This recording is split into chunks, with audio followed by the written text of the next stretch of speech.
adjusted the mixture. I've adjusted the idle for a nice steady idle. The bike sounds good. It is blowing smoke, probably because the rings have not seated. Apparently at least one cylinder was replaced, or one piston, and those rings need to settle in and set. We'll see what happens after it gets ridden for a while.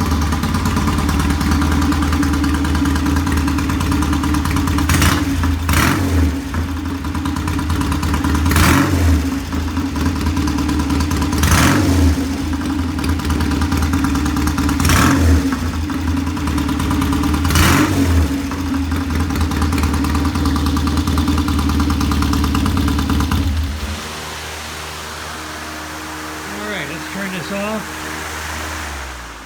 That's the good news. The bike runs. It idles, it starts, it revs, the timing is correct. The bad news is the bike needs a battery. The bike does not produce enough electricity using the capacitor, the blue capacitor method, to run the electronic ignition system.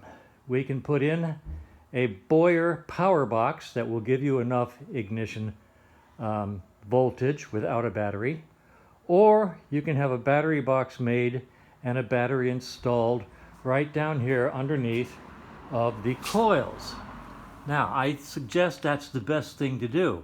Have a battery box made down there and put a small 12-volt battery. You'll notice there's a wire there, a red wire. Notice the fuse holder down there. I have made wires that go to the battery if you decide to put a battery on the bike. I'll walk over here and show you how the wires connect.